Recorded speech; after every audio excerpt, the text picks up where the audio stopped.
Well, welcome everybody. Modality. Today, I've done the best I can boiling down this long and difficult essay by the passages that I abstracted from it. Those are really supposed to be hitting the high points.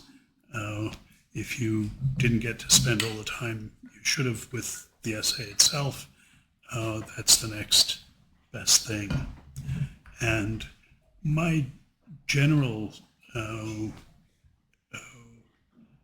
ideas about this stuff are in those two chapters from the Sellars book, chapters 4 and 5, that I included with the reading. But I think, particularly for a topic of such contemporary significance as alethic modality, it's worth getting a running start on where we are now, looking at the history of it a little bit. And the lesson that I want to learn from that history is epitomized in the title of the first of those essays from my Locke lectures. That title is From Hume and Quine to Kant and Sellars.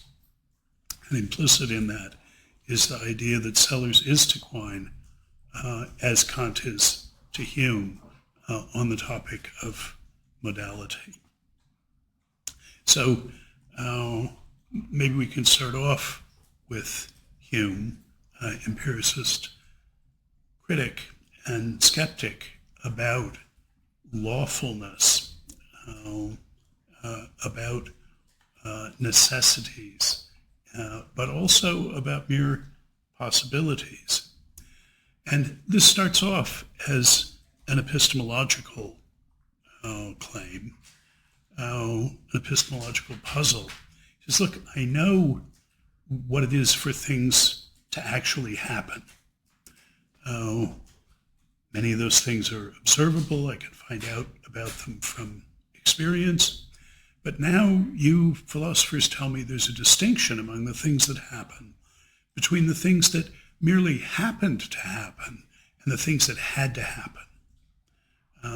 You say some of them didn't just happen, they were necessary, whereas others of them are sort of second-class actualities. And all I see is, the cat on the mat, the frog on the log. I see how things are. I don't see a division in there between things that had to be actual and things that didn't but actually happened. And though Hume didn't emphasize this, and so people sometimes overlook it, there's a complementary view about things that didn't happen. He says, well, of the things that didn't happen, you're drawing a line in them and saying some of them couldn't happen, and others of them just happened not to happen. Well, all I know is some things didn't happen. I didn't observe these. They were not actual. What is this distinction that you're drawing in both cases? And this starts off as an epistemological question.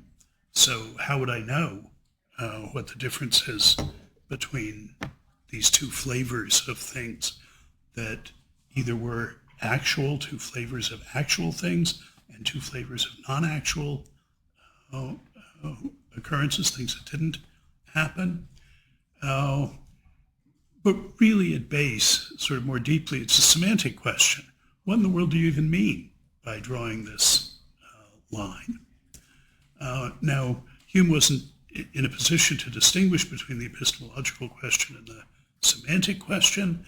That distinction is really Kant's distinction. Not that he talked about either epistemology or semantics. Those are later terms for this.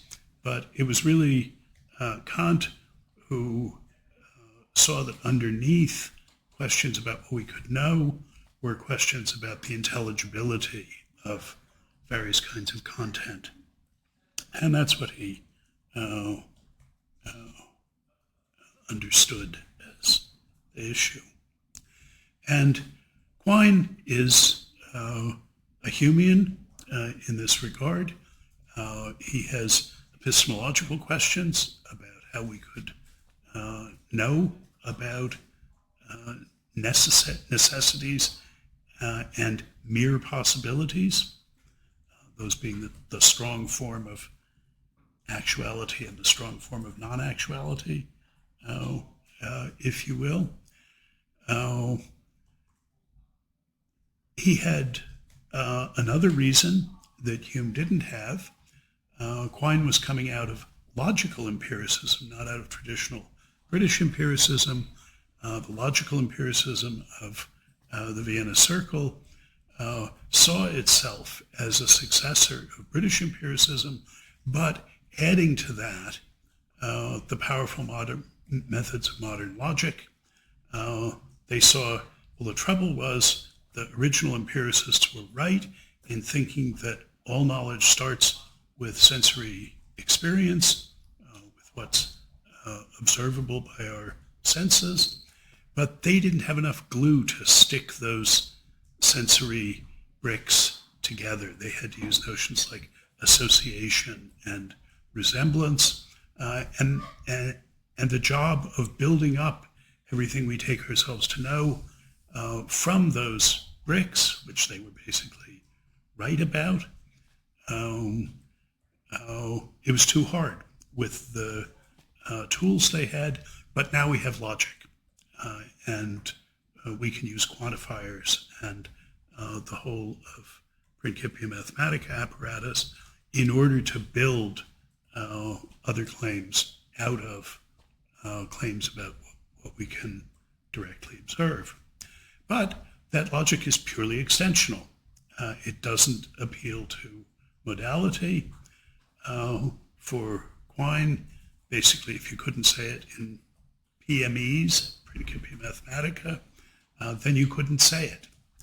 And this was confirmed for him when Tarskian model theory gave us a good semantics for extensional logic, but not anything more.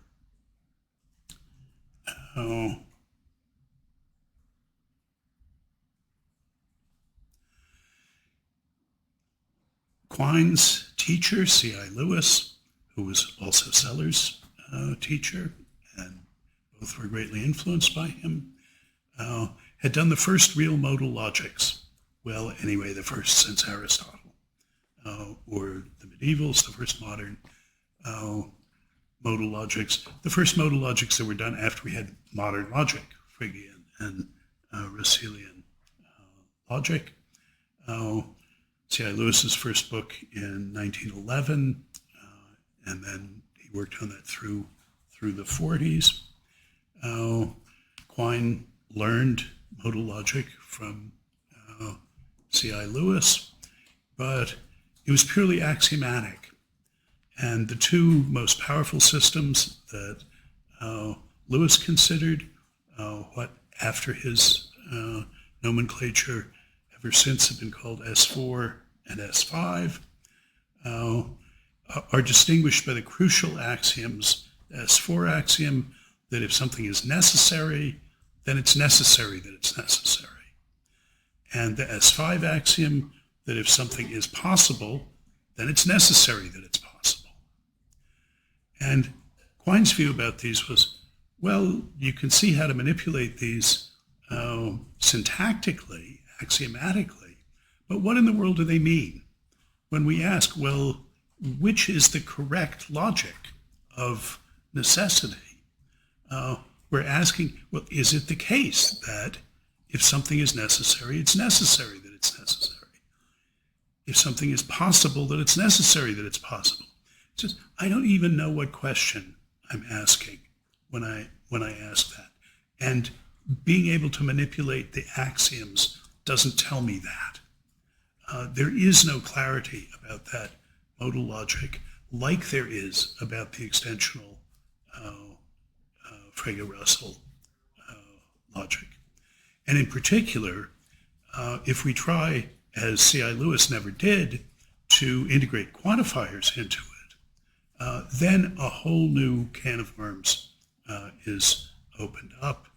The Ruth Barkin's Barkin formula is famously at issue here, but the question is, when you iterate and alternate quantifiers and modal operators, you have to talk about necessities that are associated with the objects themselves, de re necessities. And again, he says, I just don't know what to make of this. Now, Carnap had gone through two of his phases were distinguished in no small part by his attitude towards modality. So, the evolution of Carnap's thought is a topic all on its own, but at least three big phases are his Aufbau phase, when he was building everything up out of experiences using first-order extensional logic. That was in his Habilitationsschrift already. And then logical syntax of language, his syntactic period, and no modality in that. The only logic that you're using is extensional logic.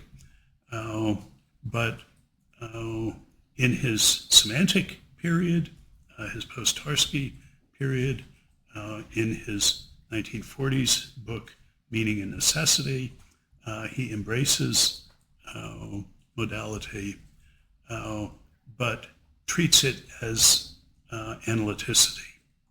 Necessity is analyticity.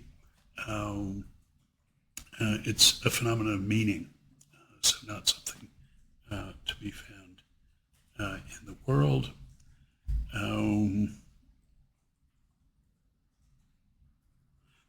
At this point, the only semantic treatments of modality was Gödel's treatment of necessary as meaning provable. And he argued on that basis that S4 was the right modal logic, that what was provable was provably provable. And that's why S4 was what you should have. What would the idea of something that was provable, but you couldn't prove it was provable? What would that be?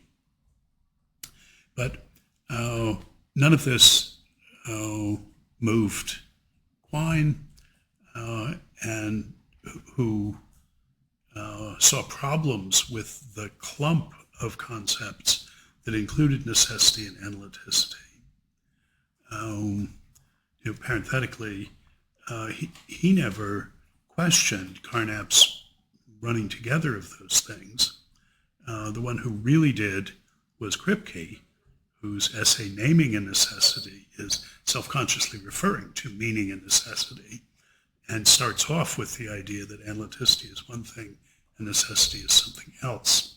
So that was sort of disagreeing with that Carnapian thing.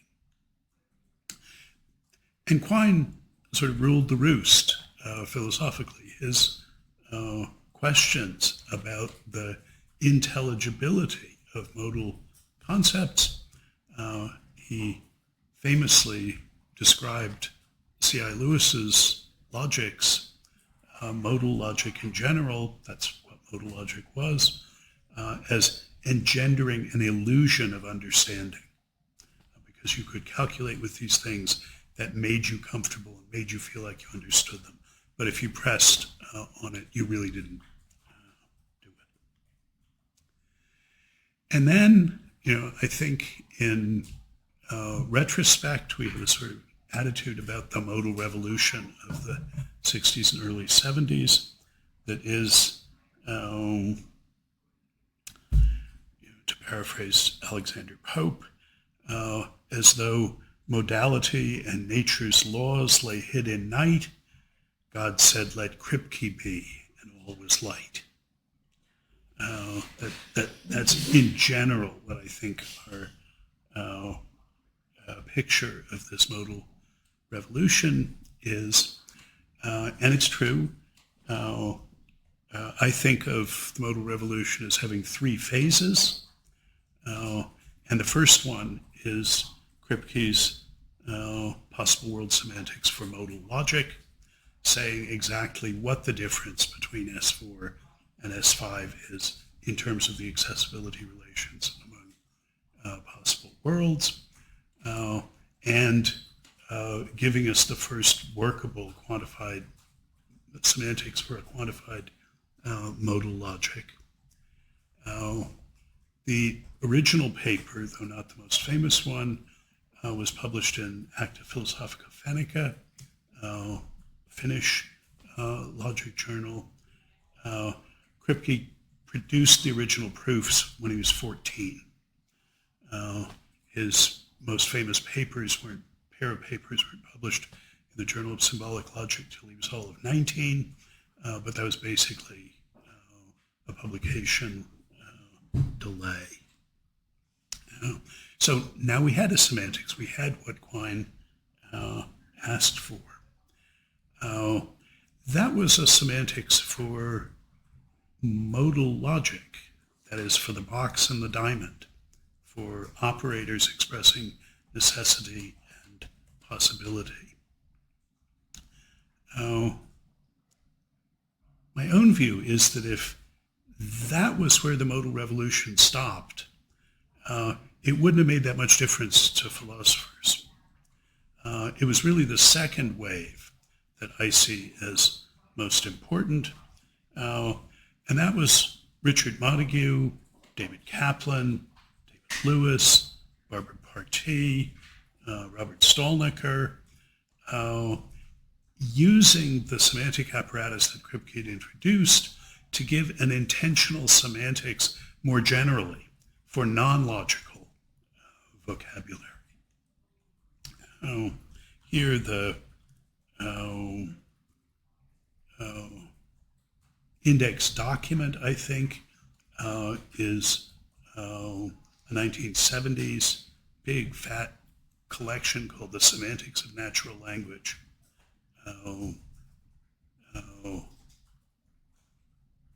Edited by Davidson and Harmon, that pulled together a lot of these results, semantics of natural language.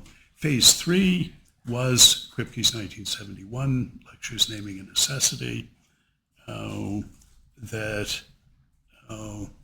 showed how non-trivial metaphysical conclusions could be drawn from semantic considerations about proper names. And I would say equally important, though it sort of came online later in the 70s and early 80s, is David Lewis's use of that same semantic apparatus of possible worlds as the basis for analytic metaphysics. And though he and Kripke were colleagues at Princeton when they did this, I think of these as two separate moves. Naming and rigidity were never of much significance for David Lewis. If you're a counterpart theorist, rigidity is not a central concept. But at any rate, those were two different lines that showed how this apparatus could be exploited to do a different kind of philosophy, not just semantics. Now, the second wave was showing you could do intentional semantics, but the third wave was showing you could do metaphysics in these terms. Now, I think it's worth pausing for a minute to think just how astonished philosophers of Sellars' generation, philosophers who were writing at the time he was writing the CDCM essay, would have been by this gigantic sea change, this 180-degree shift in attitude from treating modal concepts like necessity and possibility as among the most puzzling, to put a good face on it, as among the fishiest and potentially least intelligible, most confused philosophical concepts, to 30, 40 years later, where when philosophers are faced with some puzzling concept, well, I don't understand intentionality, now with a T, not an S, the directedness of the mind. I don't understand the normativity of discursive practice. The first thing you reach for, the first tool you reach for is the modal apparatus. Can I understand it in terms of dispositions? Can I understand it in terms of possibilities of subjunctive conditionals? That's where teleosemantics comes from. That's what Ruth Millikan uses to explain the normativity of intentionality. If you can explain things in modal terms, you've made substantial progress. That's the first thing in the toolbox. I'll mention just anecdotally that this volte-face, this radical turnabout, is what basically broke the spirit of my Dr. Vater Rorty. His attachment to philosophy, to academic philosophy. He'd always suspected that it was less rational than it pretended to be, and here he saw, from where he sat, this just looked like people got tired of worrying about these epistemological difficulties with modal concepts. They had shiny new machinery to play with, and they said, okay, let's put away the old toys and play with these new ones. Because it was perfectly clear to him that none of these considerations of these three waves of the modal revolution address the underlying epistemological issues. If you're introducing a notion of possible worlds to explicate these things, well, how do we know about them? If you're David Lewis, you think a possible world is something concrete. It's just like the actual world. After all, as he would say, and I'm talking about my other Dr. Vater, they were my co-directors. After all, he would say, you can't tell the actual world from some possible world. You don't know what the actual world is. To know that, you'd have to know everything that was true. And you don't. You keep making mistakes, thinking that some possible world is the actual world. So, it can't be that different. It can't be like Carnap. It's, talk about possible worlds is just talk about a maximally consistent set of sentences. No, I can tell a maximally consistent set of sentences from this world, but I can't tell this world from nearby possible worlds. I keep having to do serious intellectual labor to find out facts about this that distinguish the actual world from the possible worlds. If you're Bob Stolnicker, but he speaks for a lot of people, you think, well, the actual world is the actual world, that's concrete. Possible worlds, okay, they're not sets of sentences, but they are something abstract. They are abstracta, related to the actual world only in complicated projective ways. Well, how do we know about these abstract objects? We can't be, for Lewis, in causal contact with these other concreta. They're just like the actual universe, but they're causally disconnected from it. So we can't be in causal contact with them. Well, if you say, well, you're a mad dog modal realist, self-description of David Lewis, but I have a much easier view. I think these are abstract objects. Well, yeah, but how are you in causal contact with them? How are you in epistemic contact with them, these are the sorts of worries that Quine had. Giving the semantics of possible worlds doesn't address those issues. Furthermore, from Rorty's point of view, you haven't explained modality by doing this because you've helped yourself to modal primitives, the notion of possible world. And by the way, he says, accessibility, what is your philosophical interpretation of the relation between worlds that is accessibility of one possible world from another or of a possible world from the actual world? What do you actually mean by that? Is there a compelling story about that? And by the way, what's our epistemic relation to these accessibility relations, of which you speak? Now, in response, there were two sorts of advantages that the fans of the possible world apparatus could point to, and in particular could point to as responsive to Quine-like worries. And many of these people are Quine students. David Lewis himself, of course, was, but David Kaplan as well. They understood very well his concerns and the advantages that he claimed for plain vanilla extensional logic, non-modal logic.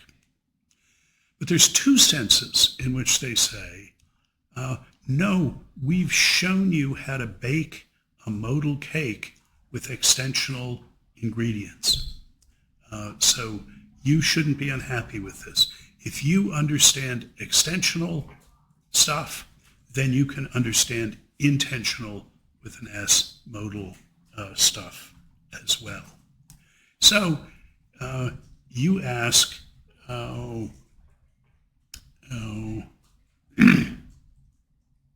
what's necessity and possibility about? What do you mean by saying that if something is possible, it's necessarily possible? Well, our account is just in terms of extensional quantifiers. We're just quantifying over these possible worlds. And the possibility operator corresponds to an existential quantifier. There is some accessible world in which this is true. And the necessity operator corresponds to the universal quantifier. So we're saying, if there is some possible world accessible that has this true, then for every accessible possible world, it has an accessible world in which this is true. That's a for all there is claim, and you know very well how that's different from just an existential claim. So if you understand extensional quantification, then you should understand modality, because we've reduced these hitherto mysterious modal operators just to the familiar, comfortable quantifiers. So our meta language is purely extensional. What more do you want? The meta language for our modal object language is purely extensional quantificational. Second,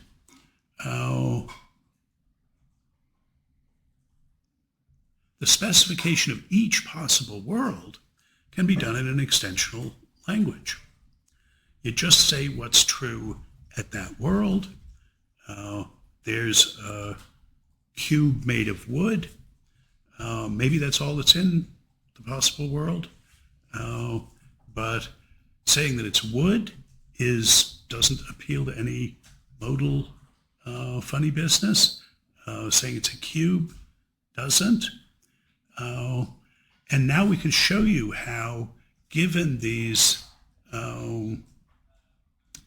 worlds specified in modal-free language, how to add modal language to it. we'd say, well, it's also possible in this world that there's a second cube made of iron in it. And what does that mean? Well, that means there's an accessible world in which there is a cube of iron in it, maybe just that.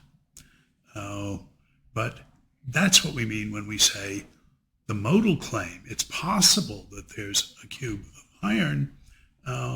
That's what it means. Then we're talking about other possible worlds. So take just the language that you, Quine, accept and understand, extensional language. You can use that to specify the possible worlds, each possible world, and then we can tell you how to add, just by appealing to quantifiers in our meta language, how to add the modal talk. So everything should be fine. Actually, I want to argue neither of those is okay.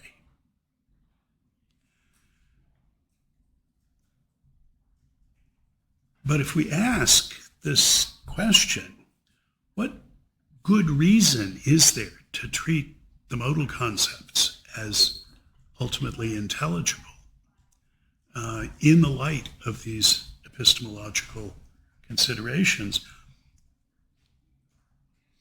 The arguments that were given don't address those original epistemological considerations.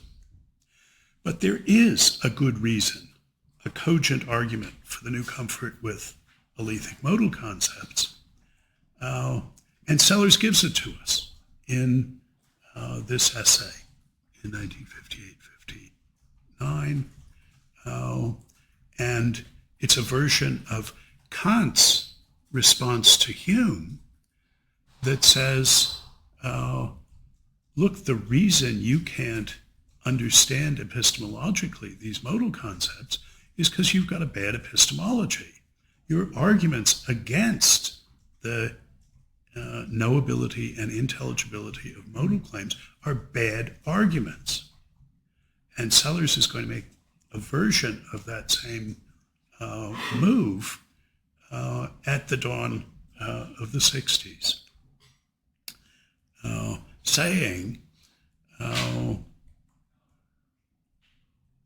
you, Hume, are right that claims about what must be are fundamentally different from claims about what is.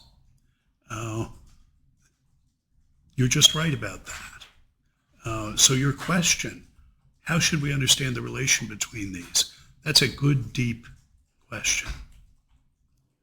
And Kant said that Hume had awakened him from his dogmatic slumbers. It was seeing that that was a good question.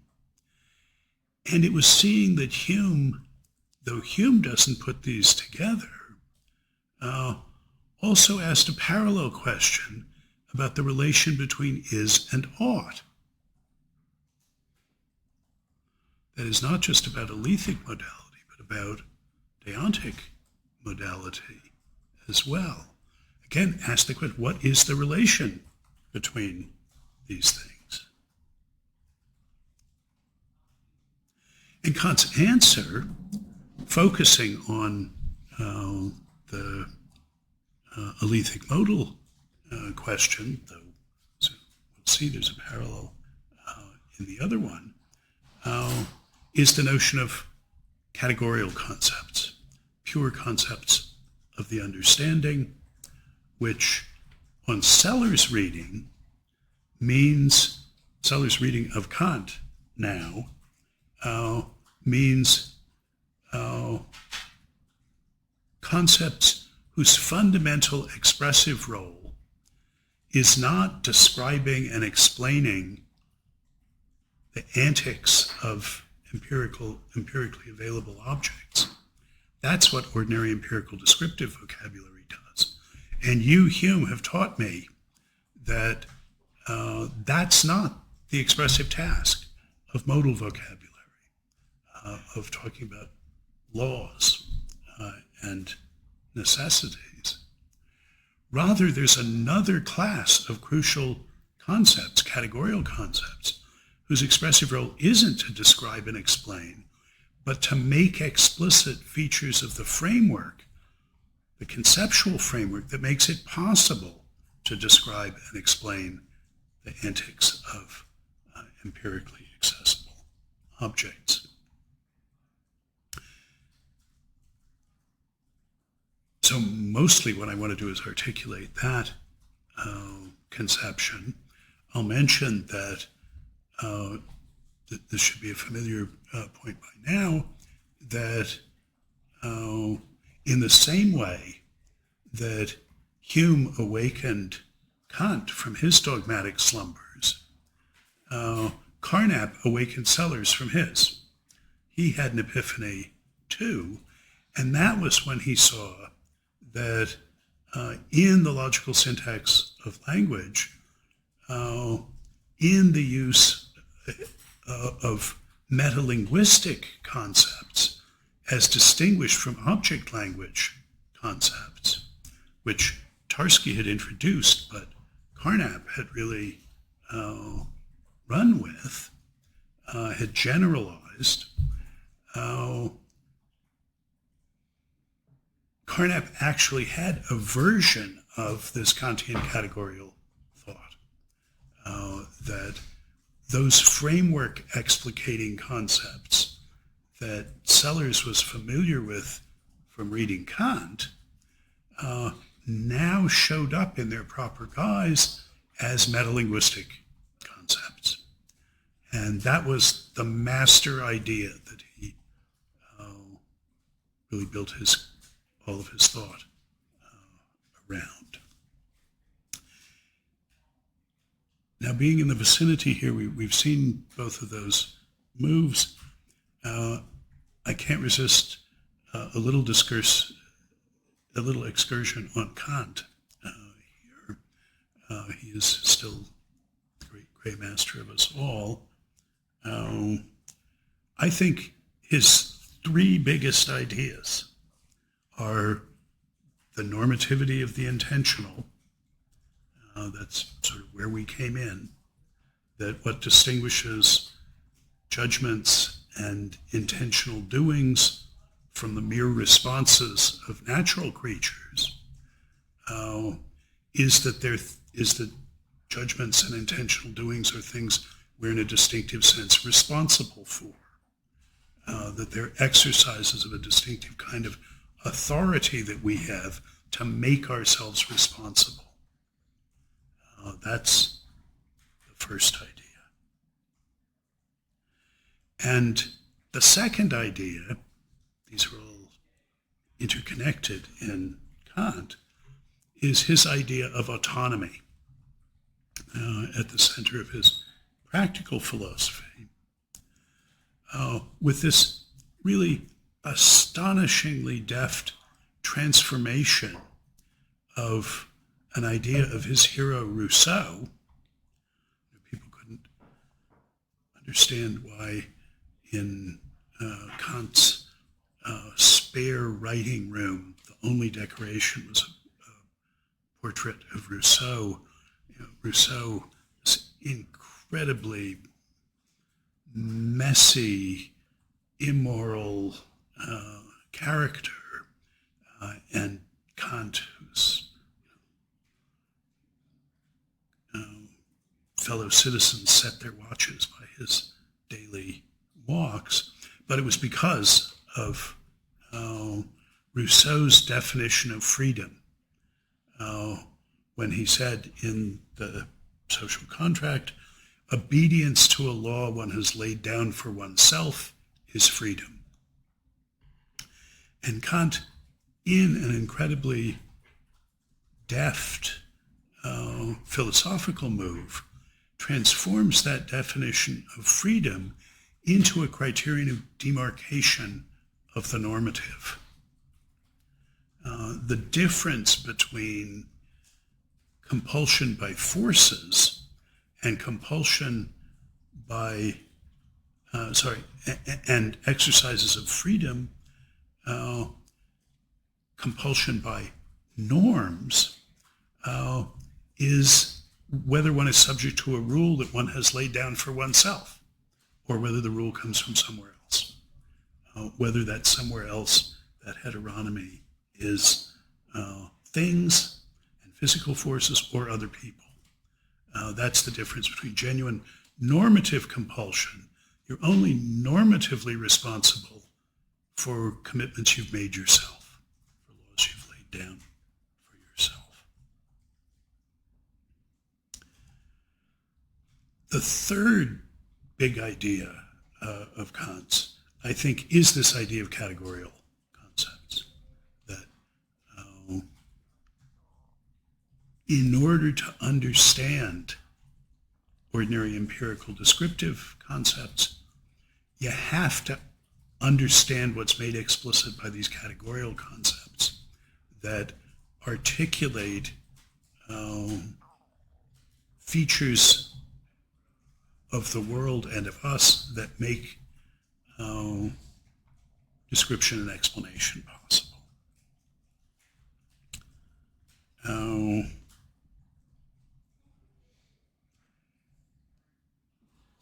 The three still important, but not as important as those Kantian ideas, I said this is still an excursus, but I can't resist,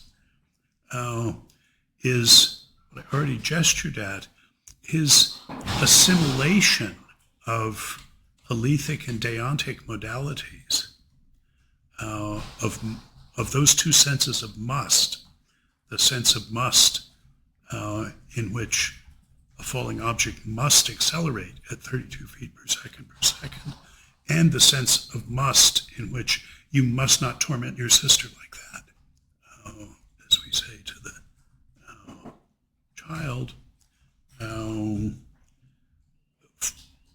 Kant assimilates these under the heading of necessity, Notwendigkeit, and says there's two species of it, theoretical necessity and practical necessity. Now, I'll come back to that point a little bit later on, but I think there's a deep and important move there. The second of the tier B Kantian ideas, the first three, I just mentioned this fourth. The fifth one I would mention is the basic idea of the second critique, which is that Kant agrees with the empiricists that there's no responsibility without freedom, that applying those normative notions presupposes freedom. That's obviously intimately tied up with the autonomy idea. But where the empiricists thought they knew what they meant by freedom, they had a notion of determinism that they understood in alethic modal terms, and freedom was free will. That was absence from necessitation, a matter of a certain kind of alethic possibility. And then they could ask, well, so what can we say about responsibility?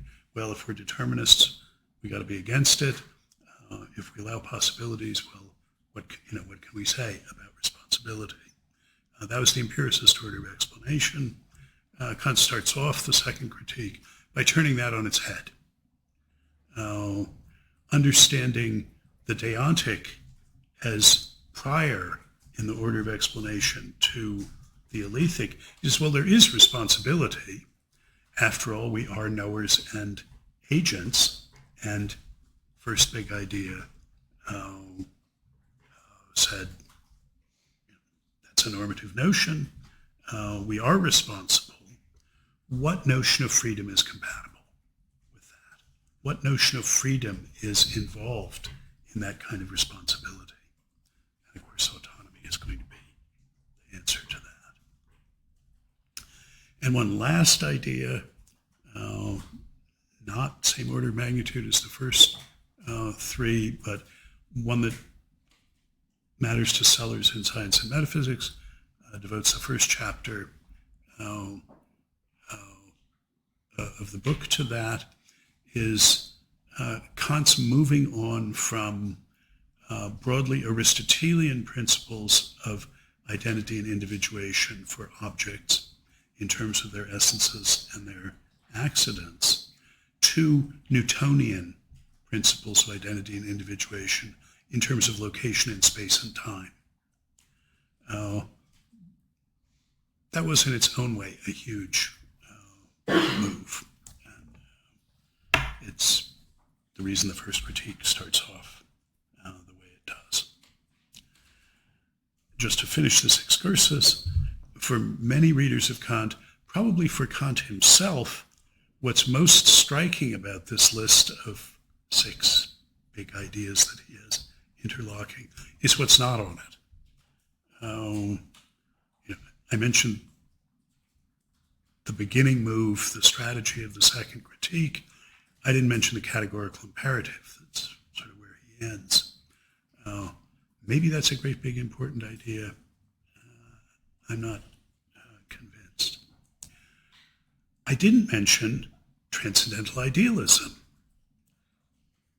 the Copernican revolution, and the accompanying conception of the natural world as empirically real but only transcendentally ideal. That's where readers of Kant, like very sympathetic readers of Kant's theoretical philosophy, like Peter Strawson in The Bounds of Sense, and like John McDowell in Mind and World, that's where they get off.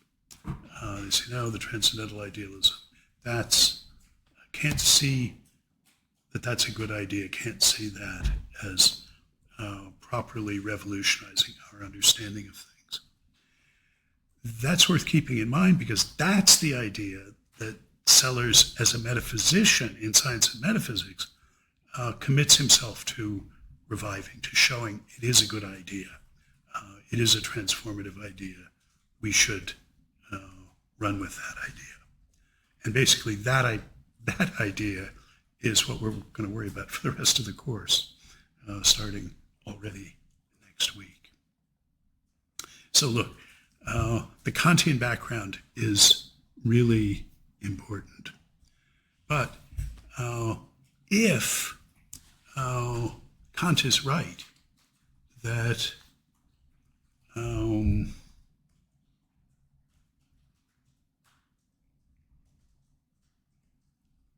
the law-like relations among empirical concepts are an essential part of their contentfulness, that none of those empirical descriptive concepts could mean what they do apart from their subjunctively robust inferential relations to other descriptive concepts. Then, already for Kant, you couldn't be in the Humean predicament, the predicament Hume took himself to be in, where he understood the descriptive concepts perfectly well, what being a frog is and being on a log, but didn't thereby get any grip on modal concepts about what's possible and what's necessary. And Kant, inspired by Newton's laws, by the sense in which F equals ma, being a law, is an essential part of what force and mass mean, the new concepts he had introduced, acceleration being at least a medieval concept. And Kant extends that to all the empirical concepts. Now, what the up-to-date version of that, that's what we want to look at now, is what Sellars makes of this Kantian idea that there are categorical concepts and the paradigm of them is alethic modal concepts. I mean, I should say parenthetically, this isn't what Kant uses the word modality, modalitate, in German. This isn't what he means by modality. This is what he means by hypothetical judgments. If one thing is true, then another is. That's the categorical response to Hume's skepticism about lawfulness. So let's think about Sellars' version of this. We're working up to what I call the Kant-Sellars thesis about modality. And you can already see where it's going. And I think it's worth looking at Sellars' versions of this before this 1958 essay, CDCM. In an autobiographical sketch written later in his life, Sellars dates his break with traditional empiricism already to his Oxford days in the 30s. And there he says that break was prompted by concern with understanding the sort of conceptual content that ought to be associated with, and this is the quote then, logical, causal, and deontological modalities. So he's putting all these together. And already at this point, he says, he had the idea that what was needed was a functional theory of concepts that would make their role in reasoning, rather than their supposed origin and experience, their primary feature. Now, he doesn't say there, yeah, and I had that idea about ordinary empirical descriptive concepts, and I had that idea about these modalities, and later on I realized that the expressive function distinctive of the modal concepts was to make explicit this feature of ordinary empirical descriptive concepts, to make explicit their function in their role in reasoning of ordinary empirical descriptive concepts.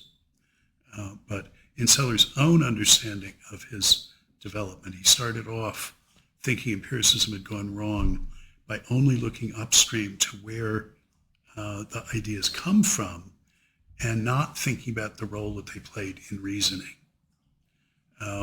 That role in reasoning notion, that's the rationalist rather than the empiricist notion. That's what Spinoza and particularly Leibniz urged us to emphasize. Second early statement, already in Language, Rules, and Behavior, only in a footnote, he says, I'll see modal locutions as tools used in the enterprise of, quote, making explicit the rules that we've adopted for thought and action. I shall be interpreting our judgments to the effect that A causally necessitates B as the expression of a rule governing the use of our terms A and B. So, this all A's or B's. You say, well, how? That's not the form of F equals MA, but this is just shorthand for all of these uses. But think, all copper necessarily melts at 1,084 degrees C. That's an all A's or B's type statement. And he's saying, I'm going to interpret that. I'm going to understand that as the expression of a rule governing our use of the terms copper and melts at 1,084 degrees. What kind of a rule is that? Well, a rule of inference, that anybody who's committed to this coin is copper is thereby committed to it'll melt at 1,084 degrees C, or just the inference from the coin is copper to the coin will melt at 1,084 degrees is a good one. That's a metalinguistic understanding already.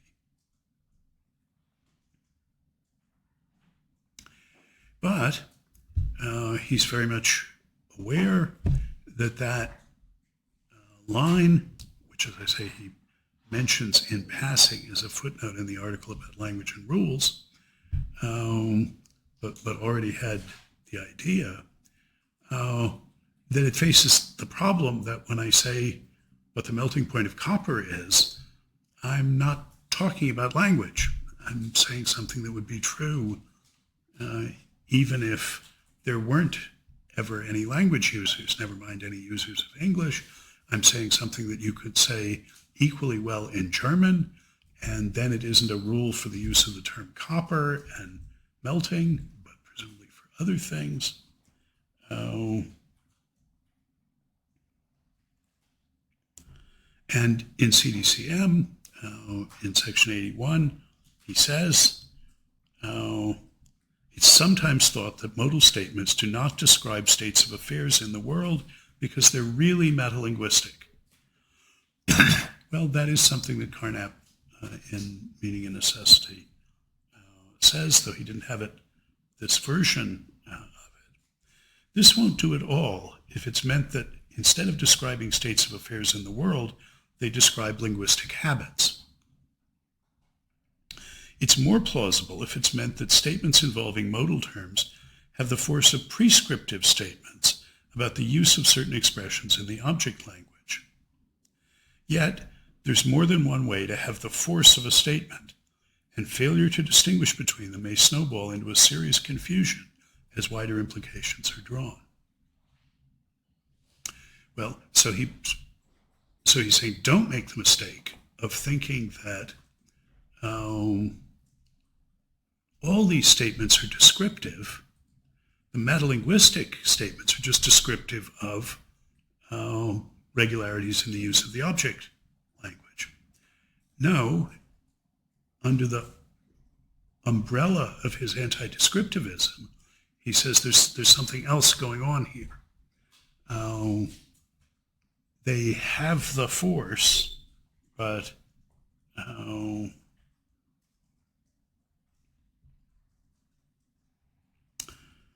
he said in the previous section in 80, these are all quotes from my extracted ones, the idea that the world can in principle be so described that the description contains no modal expression is of a piece with the idea that the world can in principle be so described that the description contains no prescriptive expression. Now, he's saying here what Hume was right about, that Hume was asking himself, well, how am I taking things to be when I take it that this thing that did happen had to happen, or that this thing that didn't happen might possibly, was still possible? How am I describing the world as being? I say, well, you're not describing it as being anyway. You're doing something else. That's the thought. For what's being called to mind is the ideal of statement of everything that is the case, which, however, serves through and through only the purpose of stating what is the case. And it's a logical truth that such a description, however many modal expressions may be properly used in arriving at it, or justifying it, or showing the relevance of one component to another, could contain no modal expression. Well, if we just restrict ourselves to description, once the tautology, the world is described by descriptive concepts, is freed from the idea that the business of all non-logical concepts is to describe, the way is clear to an ungrudging recognition that many expressions, which empiricists have relegated to second-class citizenship in discourse, are not inferior, they're just different. And he wants to tell a story like that about the Alethic modal ones. Well, what is that story? It's in this essay that he distinguishes between mere labels and genuine descriptions. And remember, he does that by requiring that the real descriptions be situated in a space of implications that relate them to other descriptions. the use of those descriptive expressions in inferences to justify the applicability of other descriptive expressions, their involvement in language moves in inference is not something added to the conceptual content that they have. It's something essential to them having the conceptual content they have, being able to describe things rather than merely label them in the way merely reliably elicited responsive dispositions would do, is essential to them being conceptually contentful.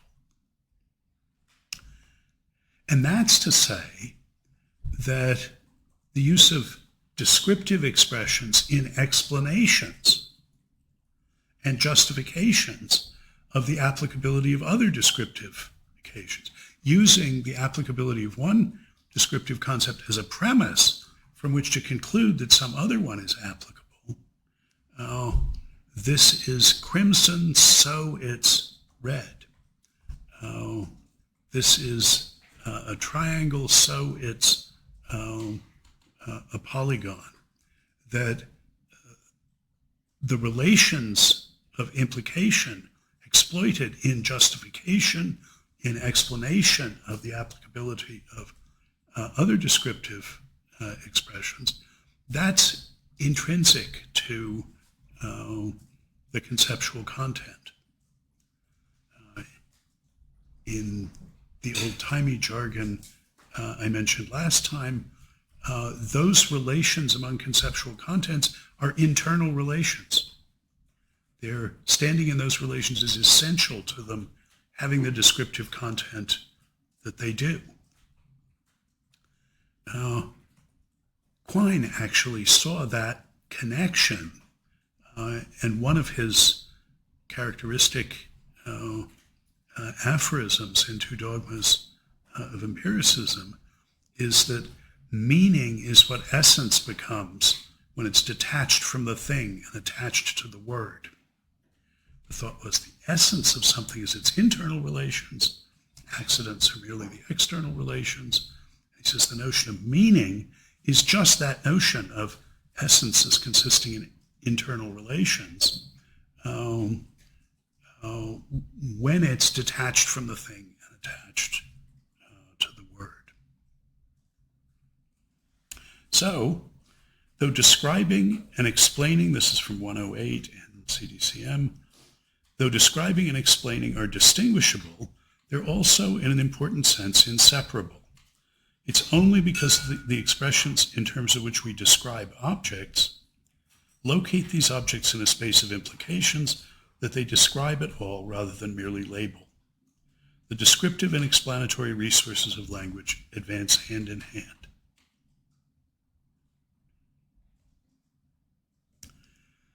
And now he can say the sense in which he's going to understand modal expressions.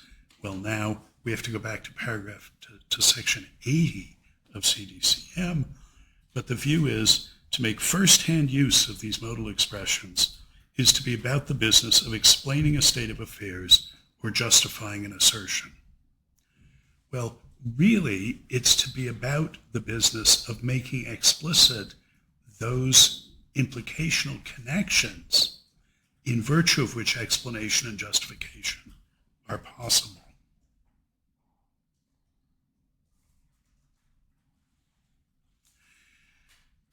Those implications, in order to be used in justification and explanation, have to be subjunctively robust. In his classic essay, If So and Because, Gilbert Ryle says that every inference involves a certain kind of generality. It's good as an instance of some pattern of good inferences. Even a simple one, inference, I say, if today's Wednesday, then tomorrow's Thursday, is invoking the pattern of inference from it's being Wednesday to tomorrow as being Thursday, that's generally good. So I can explain why tomorrow is Thursday by saying that today is Wednesday. Put another way, in order to grasp a conceptual content, now remember the Kantian view is we're supposed to worry about the rules that we're binding ourselves by. In the first instance, not about our grasp on them. But think about it from the individual language user's point of view for a minute. This is to say, I grasp the content of a concept that I'm applying only insofar as I can distinguish, however fallibly and partially, between good inferences that it's involved in and bad ones. Not just the logical ones, but, I need to know that it follows that something's a mammal if it's a lion, that's incompatible with its being a reptile. There may be a lot of those inferences that I don't have a view about or that I get wrong, but my grasp of that concept is the extent to which I, in a rough and ready way, can distinguish between what follows and what doesn't. And doing that involves associating, again, however fallibly and partially, with the applicability of any concept, some range of subjunctive robustness of the inferences I take to be good. So, I say, if the hungry lioness sees the wounded gazelle in front of her, then she'll chase it. And she'll still chase it. Part of my grasp of that implication is that I know that exactly how many leaves are on some tree 5 miles away doesn't make any difference to that. That's not going to affect what's going on. It might make a difference if she had a cub there that was being threatened by something else. That might make a difference. It would make a difference if she were struck by lightning. However fallibly, I have to have a sense of of under what changes would this good inference still be good, and under what additional premises or different premises would it not?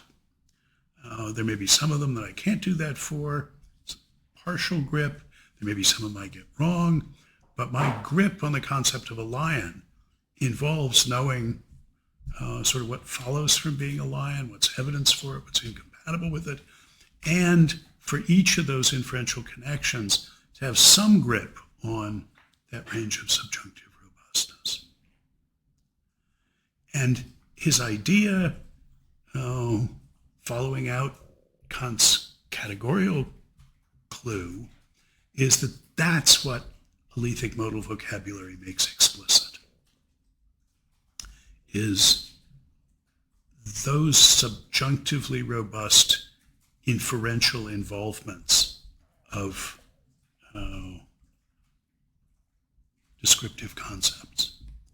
Because the framework of describing essentially includes explaining, using some descriptions to justify and explain others, and that appeals to these implicational connections, these reason relations that have ranges of subjunctive robustness.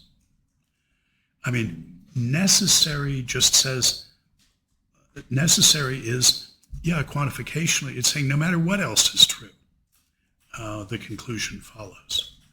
And those are useful, but really it's the subjunctive conditionals and the ranges of subjunctive robustness of them that we put in subjunctive mood.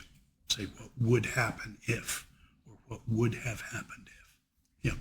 So that strikes me as really interesting, because if you had asked me, I think like a couple of hours ago, what I think a more descriptive concept is, I think I would have reached for something like, maybe it's got a smaller range of acceptable application conditions, so when I know it's being applied, then I know more about what's kind of being described. But it seems like in this direction I'm saying no, the number of sentences that I understand in which it appears appears alongside boxes and diamonds.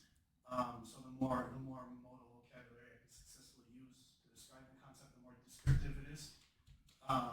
Those two seem different, but like I don't know if they're related. They are. I mean, one thing is that when you look upstream to the circumstances of application of the concept, that involves not just observational circumstances where you could apply it, but also inferential ones. What does it follow from? What would be evidence for applying it? And similarly, downstream, when grasp of it is a matter of what follows from it. But we can have, another dimension then, if we're looking at how many things does it follow from, and how many things follow from it for thinking about the fineness of grains, say, of it. But there's also, of those inferential connections, upstream and downstream, what's reasons for it and against it, what is it a reason for and against.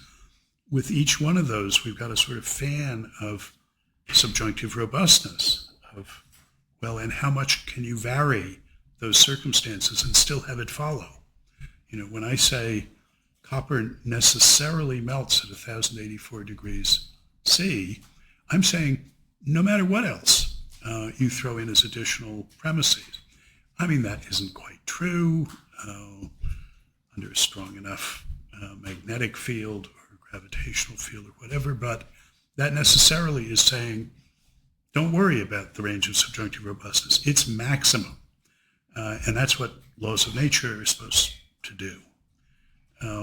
When Nancy Cartwright, epitomized in the title of her book, Why the Laws of Physics Lie, why do they lie? Well, because there aren't really any wide open ranges of subjunctive robustness. There's always qualifications that are involved in it. And that's why thinking of modality in terms of subjunctive conditionals instead of boxes and diamonds cuts closer to the heart of what alethic modal discourse is about. I mean, you'll find that much of this view in, Tim Williamson will tell you, I don't think about boxes and diamonds, think about the conditionals. That's where it is. Not for the reasons that Sellars would. Okay, so Sellars gets the categorical idea from Kant. He gets the metalinguistic turn on it from Carnap. He distinguishes himself from Carnap in that Carnap was a descriptivist, including the metalinguistic vocabulary. He had a grudging attitude towards, for instance, prescriptive discourse, for other things you could do with language rather than state facts in it. And Sellars is exploiting the expressive power you get if you give that up and think of other expressions, in particular metalinguistic expressions, as doing other things with respect to the object language than describing how it's used.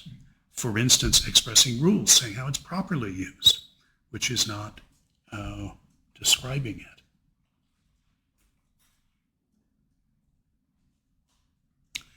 And it's at this point that Sellars is going to, that he says, the language of modality is a transposed language of norms. It's a way of expressing the prescriptive force of rules.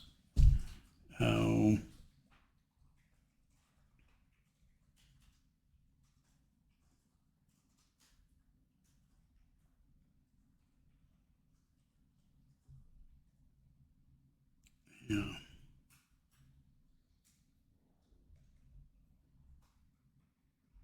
Okay.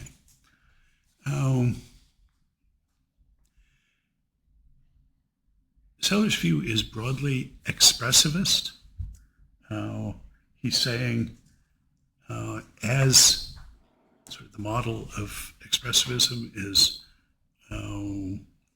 metaethical expressivism, that says when you're saying that something is good or that that's what you ought to do, you're not describing it.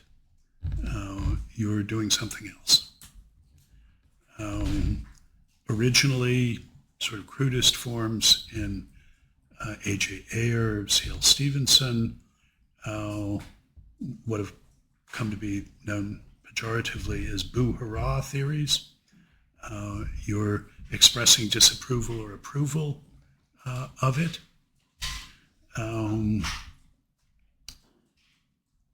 Sellars has an expressivist view.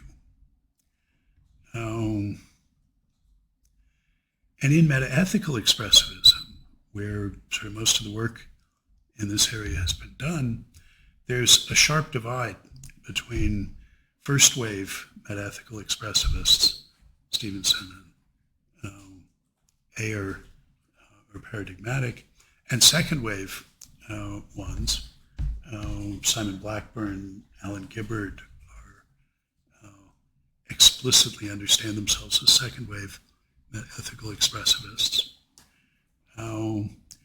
And the difference is what's come to be known as the Frege-Geach problem. And it's because of an article in the early 60s by Geach, Ascriptivism, which was one version of this kind of expressivism, in which he points to Frege as the one who first pointed out the significance of this. And it is, overall, the lesson is, well, you're explaining the use of these expressions, good, ought, as freestanding utterances. You're saying, when I say that's good, what I'm doing is expressing approval. I'm approving of it. But that's not all the uses that there are. As Frege pointed out, in addition to the content of an expression making a contribution to the force of an assertion of it, there's also the contribution that that content can make to the content of a larger expression that it's embedded in, and the force only attaches to the larger expression. And because Frege was, anyway, early Frege was an inferentialist, thought the conceptual content of an expression is its role in inference, what he particularly cared about was embedding expressions as the antecedent of a conditional.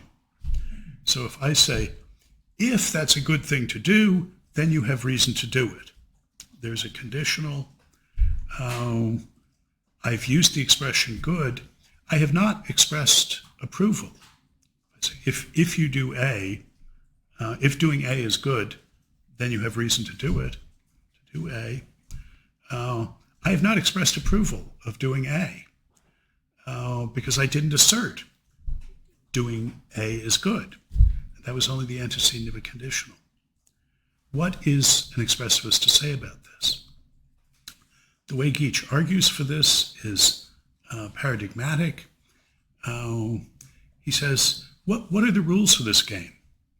What if I take any apparently descriptive expression? Look, it looks like I'm describing the act as good when I say it's good, but you tell me I'm not. He says, well, I take red and say, oh, well, in calling something red, I'm really doing something else. I'm not describing it. Well, he finds this old English expression, macarize, which if you look it up in the OED, says to macarize someone is to characterize them as happy. And he says, so it looks like when I describe someone as happy, I'm describing them. But suppose I say, no, there's this other speech act I'm performing. I'm a non-descriptivist, anti-descriptivist. When I say that somebody's happy, what I'm doing is macarizing them. I'm performing this other speech act. Couldn't I do that with any descriptive expression? Have a kind of non-description, say, well, when you use this expression, you're really macroizing them, or whatever the term is. He says, well, no, I can tell you why I'm describing someone when I say happy and not just macroizing them, because I can say, if John is happy, then I'm glad. And now I have not macroized him. Rather, the descriptive content of that is contributing to this conditional. But you can see that it has descriptive content because I can do that. And there's other things where there is some other speech act that you're performing that you're not describing. If, for instance, I make a request, if I say, please shut the door, I say, well, how have you described the world? I say, no, I was requesting. I was not describing. Well, right, and you can't embed that as the antecedent of a conditional. You can't say, if, please shut the door, then. It's not even grammatical. But you can with, if he is happy, and you can with, that is good, or you ought to do that. You can embed them. So, he says, they are descriptive. His entire essay is 5 pages long, and it transformed this field. It drew a sharp line. Anybody who doesn't worry about it is a first-wave expressivist, and shame on them if it's after 1965. And anybody who wants to be an expressivist, a respectable expressivist, after that 5-page paper has got to worry about the Frege-Geach argument, about the embedded uses of these things. And what's distinctive of Simon Blackburn's quasi-realist expressivism about the 3 M's, morals, modals, and maths, is his attention to the embedded uses. And the same is true of Ellen Gibbard.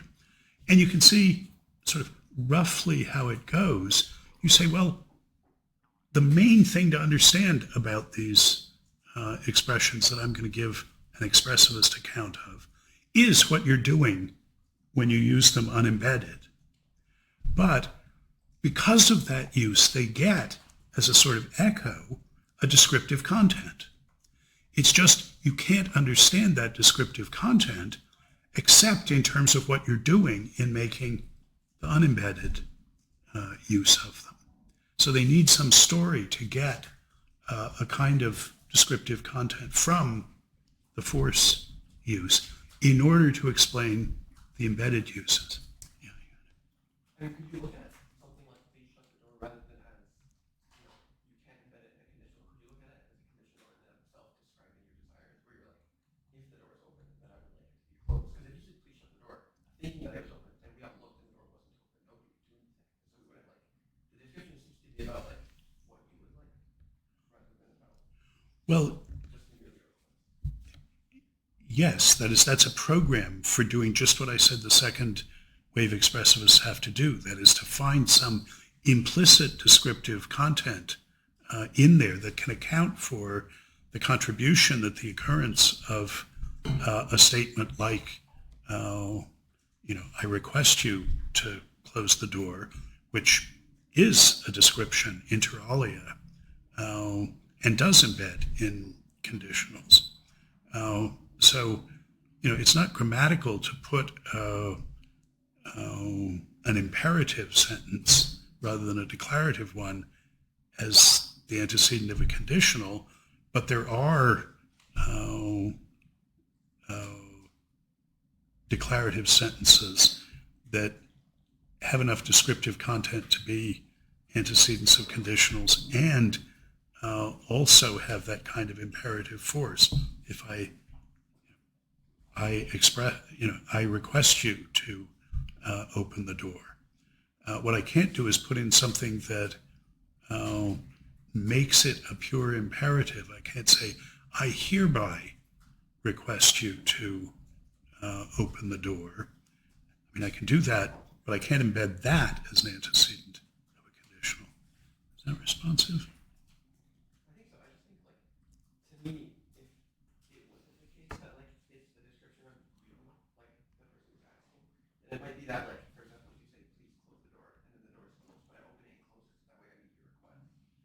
And I would somehow, like, if I was interpreting what you were saying, not as a description of yourself, that might be appropriate, but I don't think that seems ever appropriate, because you prefer that the door is closed, especially when I open it, just close it, it's already closed. So it seems almost like intuitive rather than like a deeper sort of like statement about the fact that it seems like rather than it can't be embedded, there are other ways to say something that can be embedded. It seems like it itself is like a shorthand. Well, maybe that's true. It's deeper in sort of the analysis of that imperative. You know, think about questions instead, where you say, look, what I'm doing when I say, did you let the dogs out, is asking a question. And I can't embed that as the antecedent of a conditional. Only declarative sentences go there. Though again, there's descriptions of what I'm doing that could go in there. Now, Sellars is writing before Geach, and people had not been sensitized to this particular issue when he was writing. I mean, he has a response to issues generally in the vicinity, and that's what that come up with the fact that we cannot appropriately understand modal claims as metalinguistic descriptions of inferential proprieties. He has something to say about that, which indirectly bears on this expressivist issue. But he does give us, we saw last week, in the treatment of abstraction, in order to get far enough away from the expressions of the object language, he introduces terms that very nearly refer to conceptual contents. I'm talking about dot quotes, using the illustrative sign design principle to functionally classify expressions according to the role that they play, the conceptual role that they play in the language. So he has apparatus for getting conceptual contents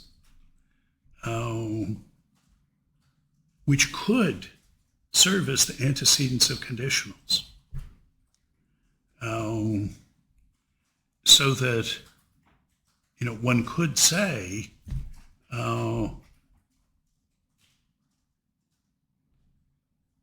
dot is coppers imply dot melts at 1084 degrees. That's a declarative sentence.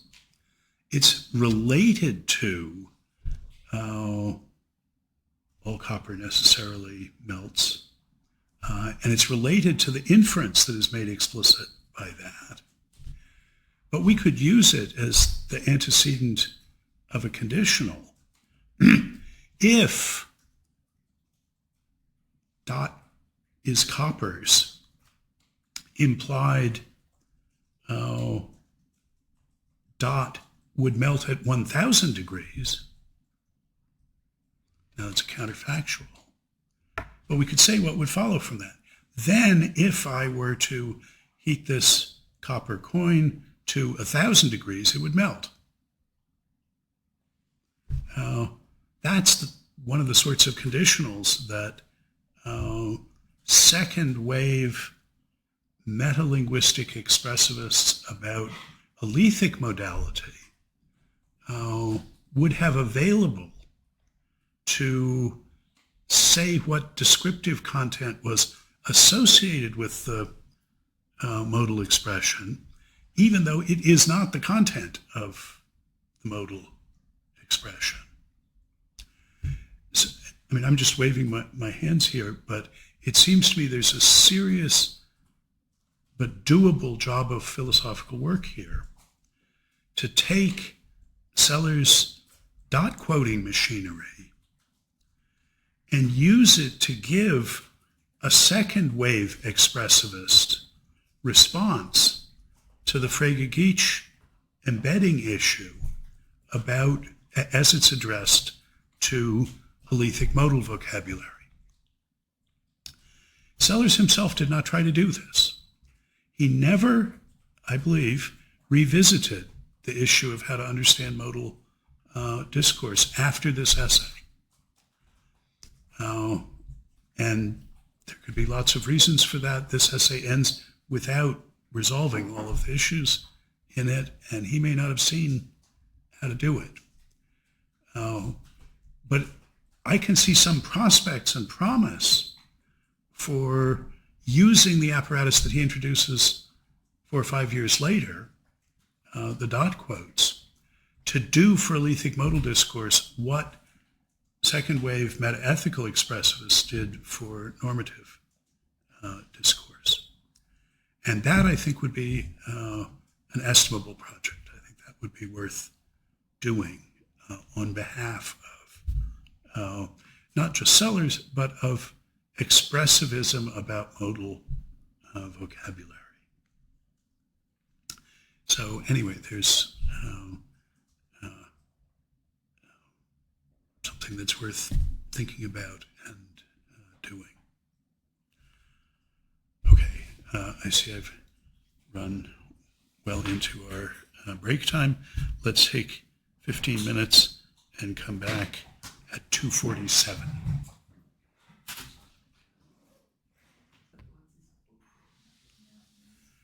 All right, let me bring us back.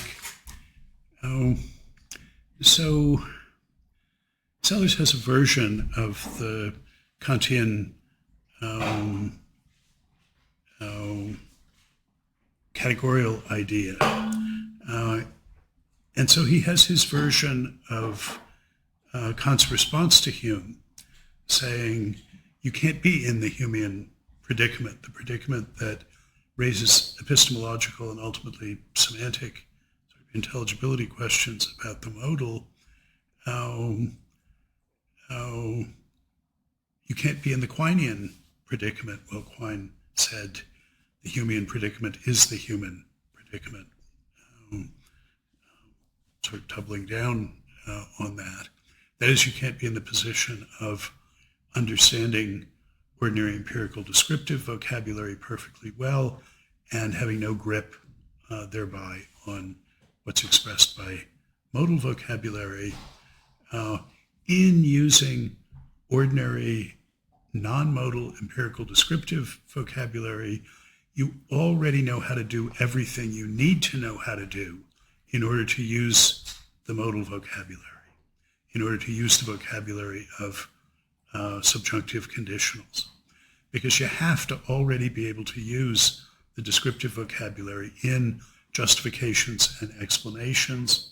So you have to already be distinguishing which implications are good ones and under what circumstances they would remain good.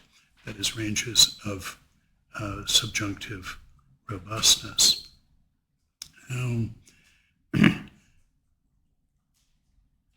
Nelson Goodman, another C.I. Lewis student, another one much influenced by Carnap, who for his dissertation rewrote the Aufbau in his book, The Structure of Experience, But in his next book, in the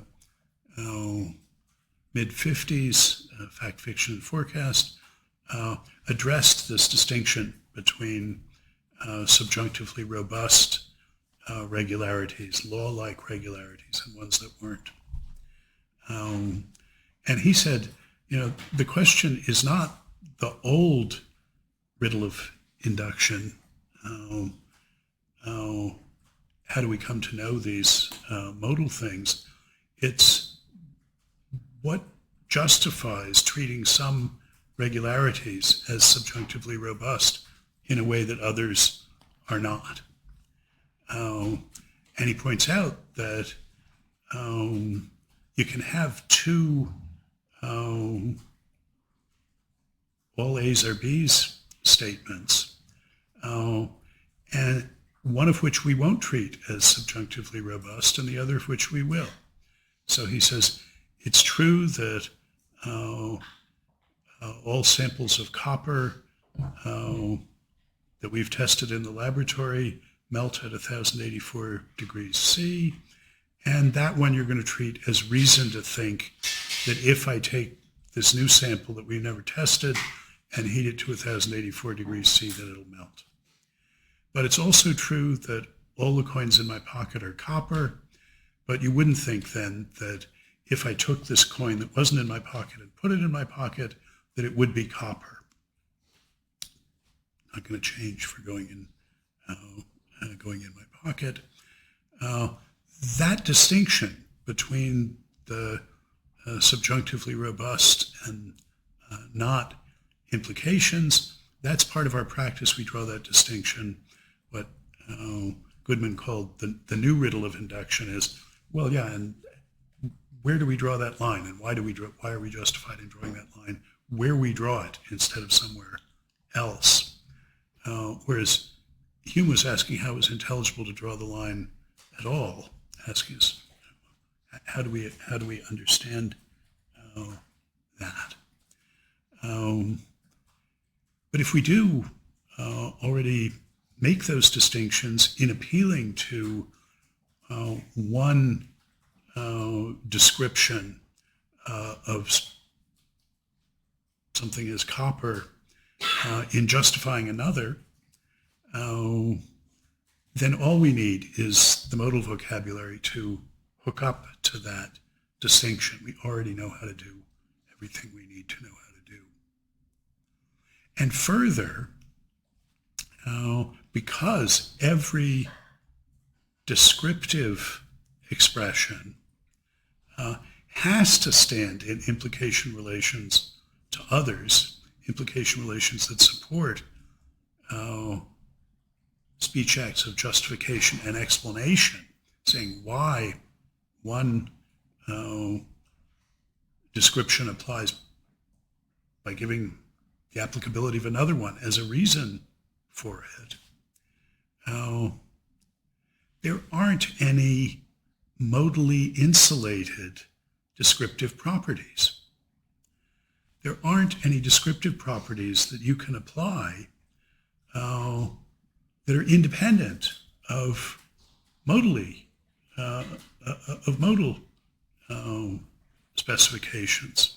So remember, one of the justifications for not worrying about those Humean-Quinean skeptical concerns about our epistemic access to or the ultimate intelligibility of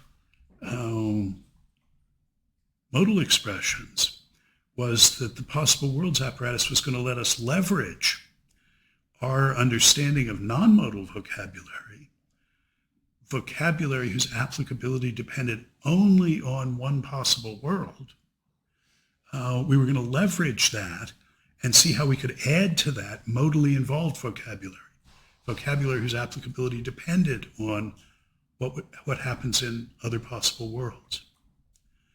And it's a lesson of this Kant-Sellars understanding of modal vocabulary as categorial to say there are no descriptive terms whose applicability depends only on what's true in this world.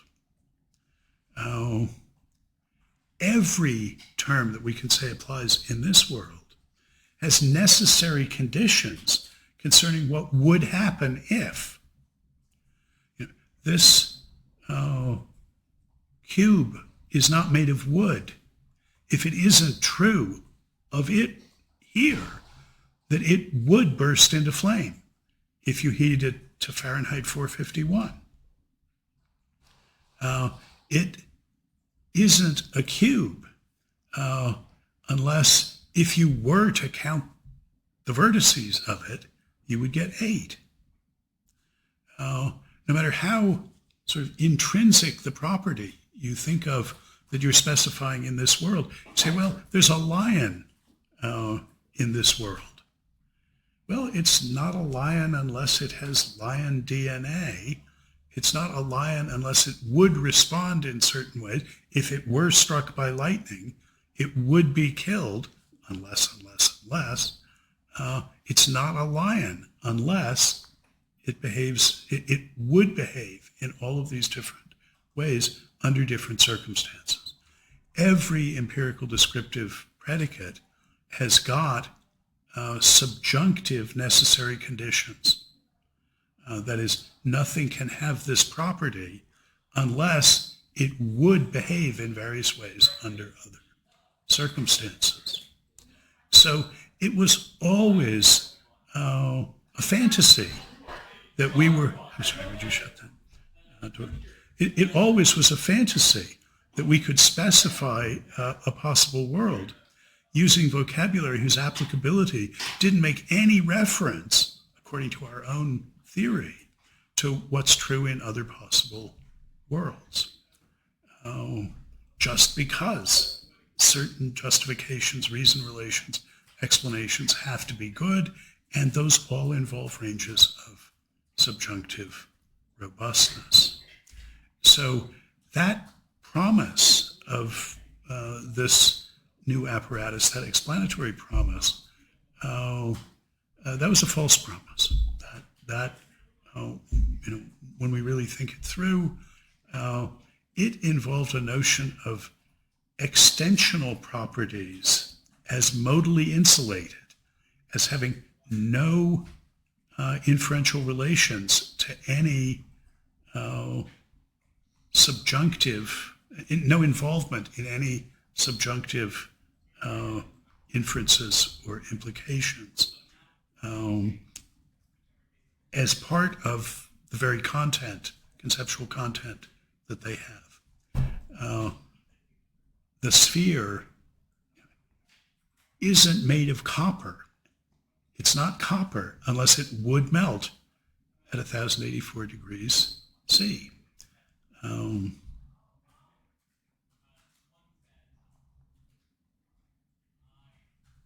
So there's an ontological consequence of this Kant-Sellars categorical approach, that there are no modally insulated or isolated empirical descriptive properties.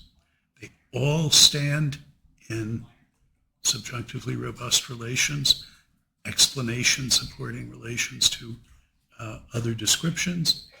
And there's an epistemological consequence to it, that in understanding how to use ordinary empirical descriptive vocabulary, to whatever extent you do understand how to use it, that is, to whatever extent you can conform to the rules that actually articulate the content,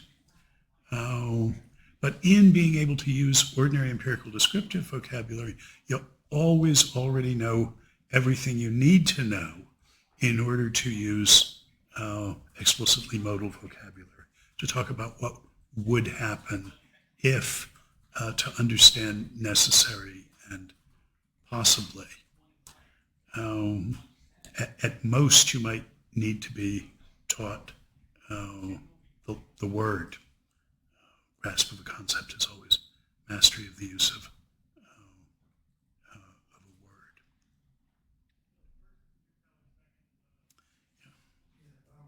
So I guess when I hear like there's no model, it's like associated very like systemic, but I think we're kind of finding all of these like And I think the first thing that comes to mind for me is when like a kid's kind of parroting, but then that's not I think describing. We've gotten at that distinction. Then I think what's the closest analog to I guess like an adult kind of parroting something?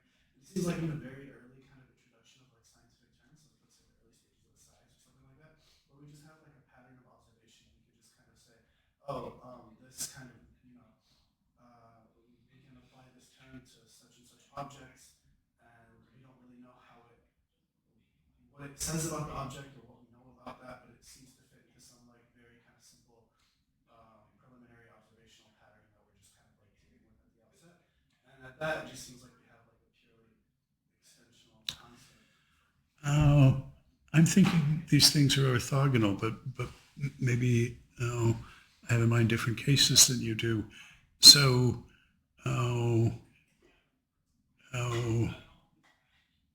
Francis Bacon was setting out criteria of adequacy for a theory of heat. And he says, well, we've got these observations about heat that we would have to explain.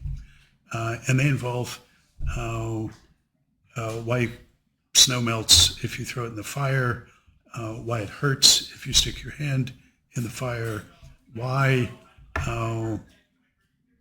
cannon barrels get hot when we're boring them out just from the grinding process. But it also involves why fly larvae and flies will grow on meat if you leave it out when it's warm in the sun, but not when it's cold in the winter. And some foods are hot on our tongues and others are not. And these are all things that we should expect. These are all observations that we should expect a theory of heat to explain. So these are just a set of observations that we've gathered together and say, well, they have something in common, heat, and that's what we'd like to investigate. And we look at this and say, well, there isn't anything that explains all of those. If that's what you're looking for, there isn't any such thing. The only way you're going to get explanations is to cut those observations at the joints into separate phenomena. But all those phenomena that I was talking about are specified in subjunctive terms. What we're trying to explain is why the snow melts if you put it in the fire, why your hand hurts if you put it in the fire, why. All of those are subjunctively robust things. And typically, so are observations. It's not just at P, at T, we observed this. Really, the observations are, what you find is, the column of mercury is shorter the higher you go up the mountain, in a way that leads us to think that if you went even farther up the mountain, it would get even shorter. Really, the observations you get are sort of low-level subjunctive generalizations, and you're looking for the big subjunctive generalization that gets them.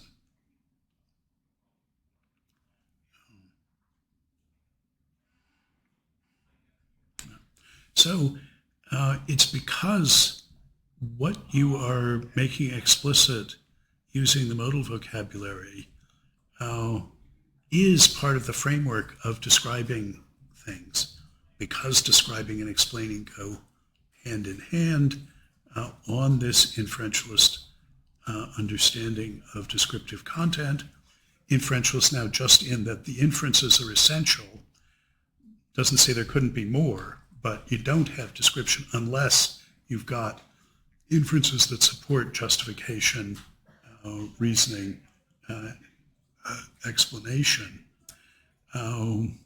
This is what this epistemological feature that you already know how to do everything you need to know how to do to grasp these. This is what Kant meant by saying they were knowable a priori. That there's no particular experiences you have to have or empirical concepts you have to grasp in order to be able to grasp these categorical concepts. Any of them will do. No matter what descriptions you apply, you already know how to do everything you need to know how to do to use the categorical concept. And Sellars, in a couple of places here, indicated that he's going to think of normative concepts as categorical in the same way. That, taking over the original Kantian insight about the normativity of the discursive, that you already have to be able to distinguish what's appropriate, what's inappropriate, the normative statuses of various claims and speech acts. In order to talk, all we have to do is give you the words to say, this is appropriate, this is inappropriate. Okay. The last thing I was saying before the break was there was a nice, worthwhile project to bring Sellars' modal expressivism into the modern age, into second wave expressivism, by responding to the Frege Geach embedding challenge to it, by using his dot-quoted expressions. As I say, he wasn't in a position to take this on, but he saw very clearly that you needed to tell a special story about the sense in which modal vocabulary is metalinguistic. That if you thought of it as describing regularities or habits or even practices of using expressions, that you were going to go wrong. And so he does have a response to that. And it's an interesting and I think telling response.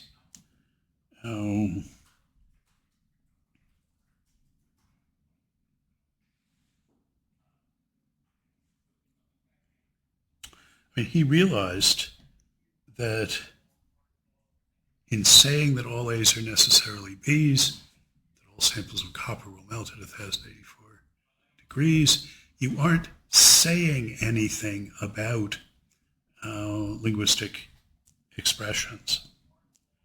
I read this. So what he says is that there's a distinction between what's directly said by uttering a declarative sentence that has a modal expression in it, and what you convey by doing that. Now, I read this passage, it's sometimes thought modal statements don't describe affairs because they're really metalinguistic. That won't do if you think of it as descriptive. He goes on, that was in section 81 and 82, he says, shall we say that modal expressions are metalinguistic? Neither a simple yes nor a simple no will do. In the end, he wants to say yes, but the reason a simple yes or no won't do is we've got to craft a sense of metalinguistic. We've got to say what we mean, what sense of metalinguistic we mean, because none of the ones that are available off the shelf are going to do it. It's not in a syntactic metalanguage. It's not in a semantic metalanguage. What is it?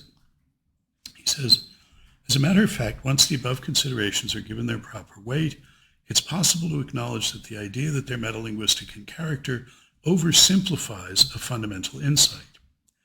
For our present purposes, it's sufficient to say that the claim that modal expressions are in the metalanguage is not too misleading if the peculiar force of the expressions which occur alongside them, represented by the P and Q of our example, or the A's and P's, is recognized, in particular that they have straightforward translation into other languages, and if it's also recognized that they belong not only in the metalanguage, but in discourse about thoughts and concepts as well, all right, those are the considerations that he'll eventually introduce dot quotes to give us a sense they're metalinguistic in the way in which what we would paraphrase using dot quotes are metalinguistic.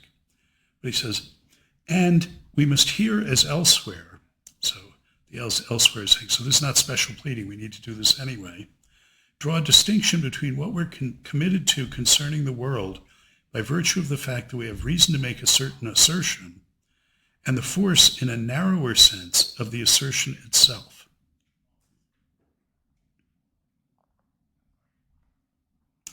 Idealism is notorious for the fallacy of concluding that because there must be minds in the world in order for us to have reason to make statements about the world, therefore there's no sense to the idea of a world which does not include minds. The idea, that is, that things might have been such that there were no minds.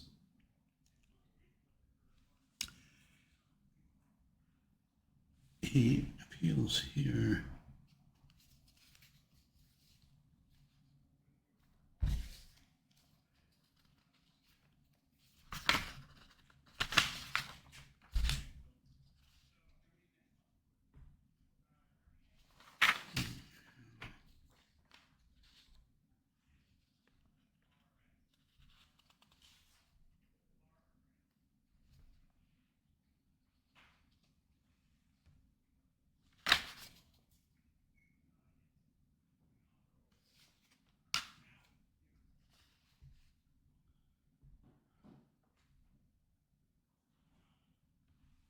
Yeah, I guess.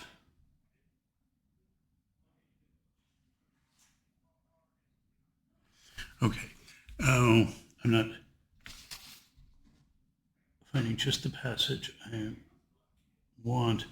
I mean, in 107, he's saying, once one abandons the idea that the causal principle is a super description of the world, that is saying there are laws of nature, we find ourselves in a position to acknowledge the truth that in the claim that we know a priori something other than by induction, that every change has a cause, for not all knowing is knowing how to describe something. We know what we ought to do as well as what the circumstances are. Okay, that actually is not the passage that I wanted.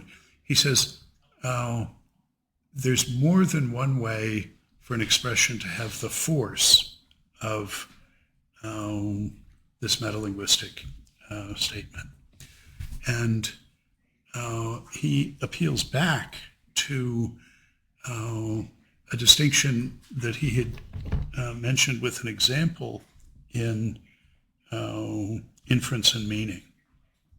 So he says, well, talk of what is necessary, doesn't say anything about what language users ought or ought not to do. He nevertheless insists that saying what's necessary conveys the same information as, quote, rules to the effect that we may do thus and so, and ought not do this and that, in the way of manipulating expressions in the language. And this conveys the same information, picks up, anyway, if you look back at inference and meaning, he makes the same distinction between what you're saying and what you're conveying by it.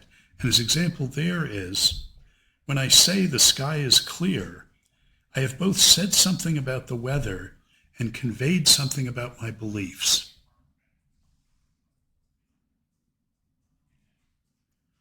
So if we think about this, if you say the sky is clear, I can infer from that that it's not raining. But I can also infer from it that you believe that it's not raining. Now, you haven't said that. That's not part of the content that you expressed. Because it could be true that the sky is clear, even though you don't know anything about the sky being clear or have any beliefs about it's raining or whatever. But you've conveyed that information in the sense that inferences can be made with that conclusion. I think that the distinction he's invoking here is between what we could mark as semantic inferences and pragmatic ones. Semantic inferences are a matter of what follows from the content of what you've said. Pragmatic inferences is a matter of what follows from your saying it. So it's the fact that you said the sky is clear that gives me reason to believe that you believe that it's not raining. But the content of what you said doesn't have that implication. We can see that because we can use the Frege-Geach test. We can embed it in a conditional and see what conditionals are true. If the sky is clear, then it's not raining. Yeah, that's a true conditional because the consequent of the conditional follows from the antecedent. That is, from the content of the antecedent, not from the assertional force of its utterance, because I haven't uttered it with assertional force. It was embedded as the antecedent of a conditional. Whereas I can make the inference from your saying that the sky is clear about your beliefs and what follows about what else you believe.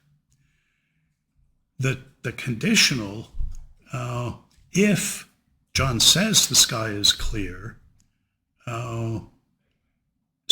if the sky is clear, then John believes the sky is clear. No, that's not in general a true conditional. It's only from him saying that, expressing the belief. So I think there's a distinction between what we could call semantic implications, which are implications of the content of what you said, and pragmatic implications, which are implications from your professing an attitude towards it. Paradigmatically, you're asserting it. And that distinction comes with a test, the embedding test. The semantic implications underwrite true conditionals, and the pragmatic ones don't. I mean, there's other conditionals. If John says it, then he believes it. That's okay, but not just from what's said. If you embed that, nothing follows about what anybody believes. I think Sellars is, in his talk about what's not said but conveyed, talking about what inferences can be made from what you're doing when you make what he calls, in this essay, first-hand use of the modal expressions. And here the quote is, he says, first-hand use of modal expressions is in explanation. Actually drawing an inference. And that's what this propriety of a doing stuff at the end of the essay is about.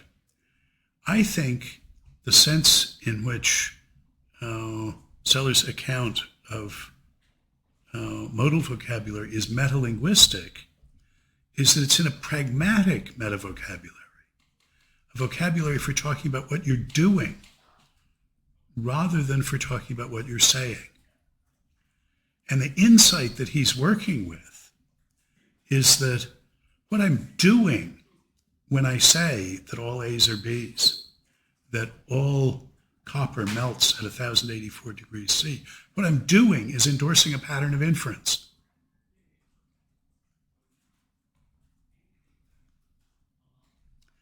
And that's the fundamental use of modal vocabulary, is in that inference endorsing mode.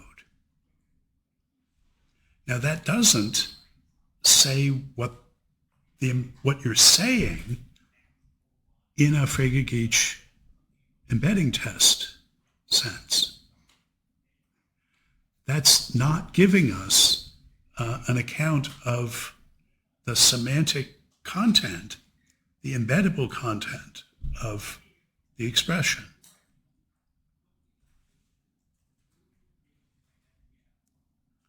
Now, a first wave expressivist would say, well, that's right. Because my anti-descriptivism says, when you say what's necessarily true or what would happen if, you're not describing the way things are. You're doing something else. You're endorsing an inference or a pattern of inference. The Ryle point was you never just endorse one inference. It's always good as a pattern. Actually, the wonderful medieval logician Abelard considers this and this possibility, and considers consequences hic et nunc, here and now. I say, well, from this sentence, this other sentence follows. But if anything in the entire world were different, it wouldn't. If you added any other premise to this, it wouldn't follow anymore. And if anything were different anywhere in the world, it wouldn't. And he considers these, he has various arguments for it, but in the end considers these of dubious intelligibility. There has to be some generality, range of subjunctive robustness of these. So an expressivist, a first-wave expressivist, a flat-footed expressivist would say, well, yes, that's my account. I'm telling you what you're doing in saying that that all A's are necessarily B's. And that's all there is to it.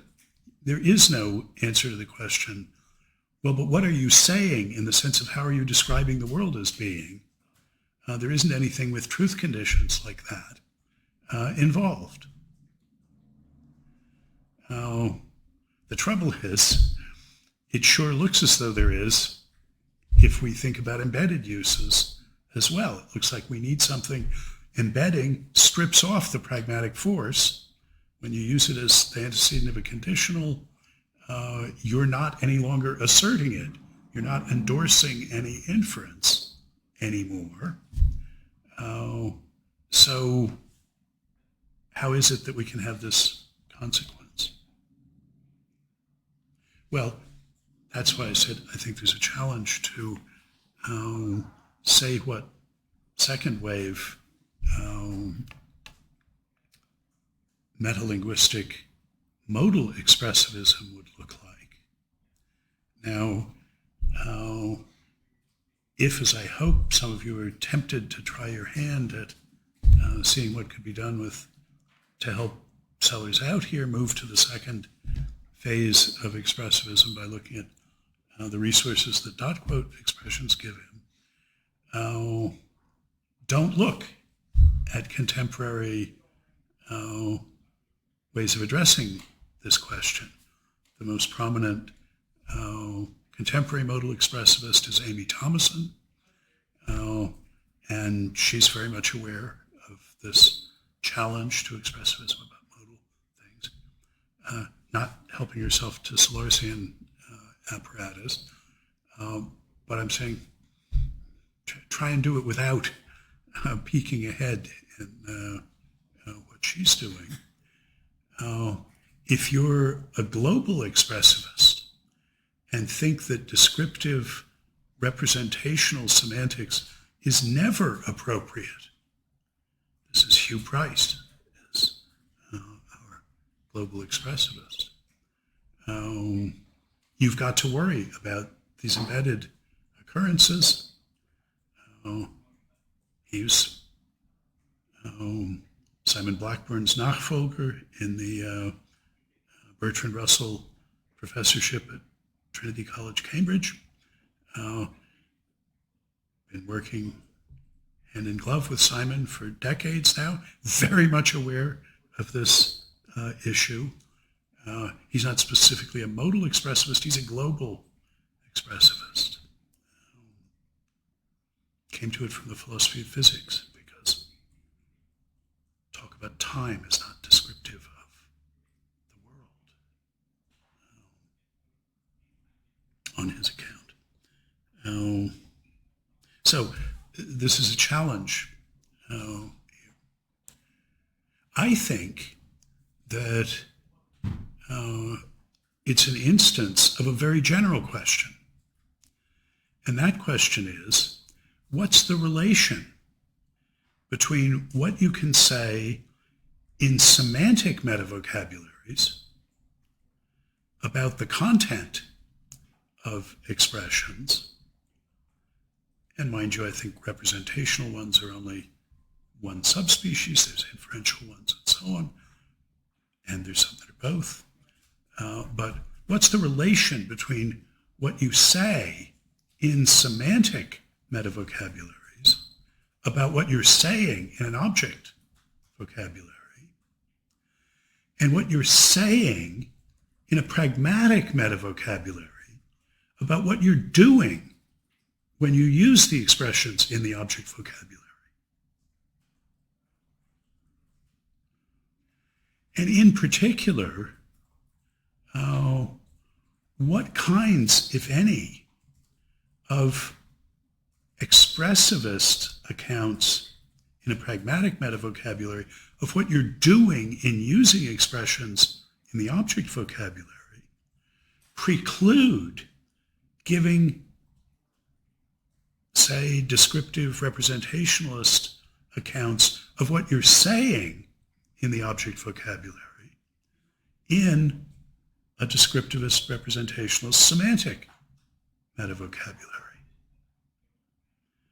And I think we know very little about the answer to that question. In the second of my chapters from the Sellars book, the Modal Expressivism and Modal Realism together again, I argue that it's perfectly compatible with Sellarsian expressivism about modal vocabulary, to take it nevertheless that there are modal facts. But a lot needs to be said to back that up. This is a line we'll be looking at more as it comes up in Sellars. Description in a narrow sense, the world in a narrow sense, what the facts are.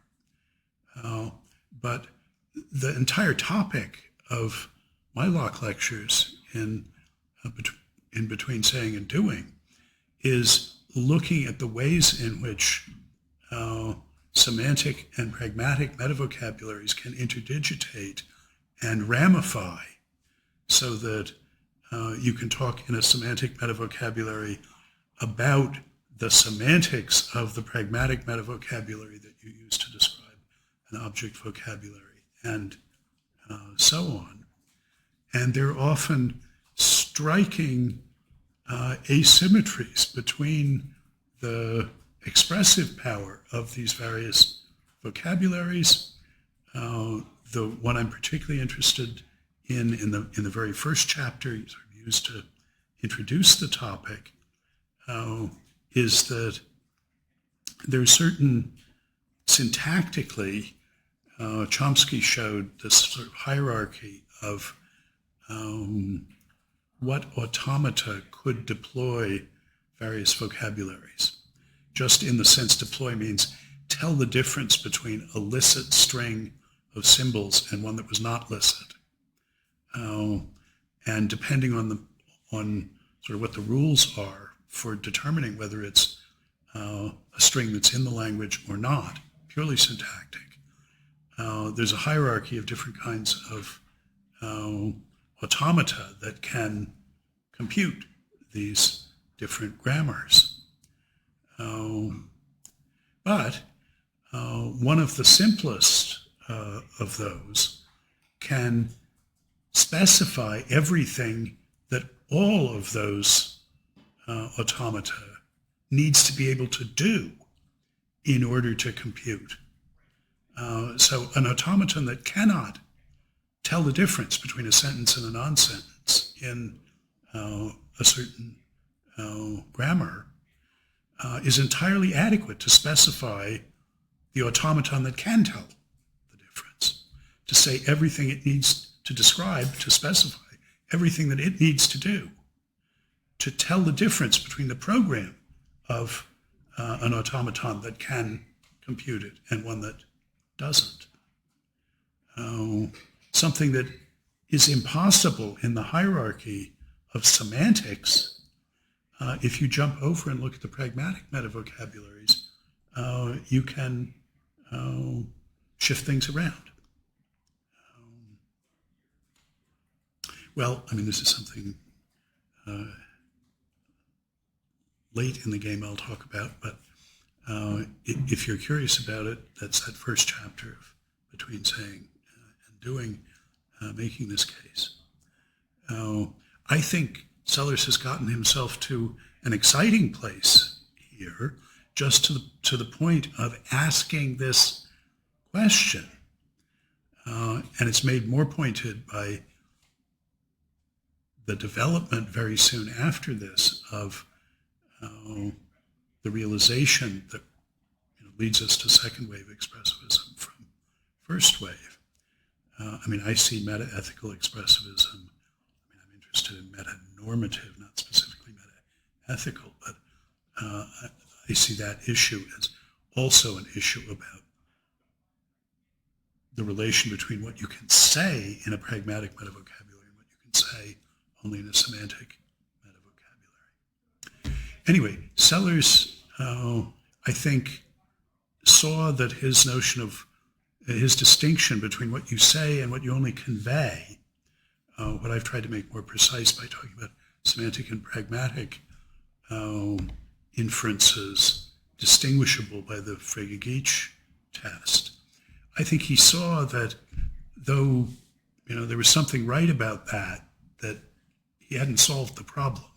He hadn't yet clearly enough said in what sense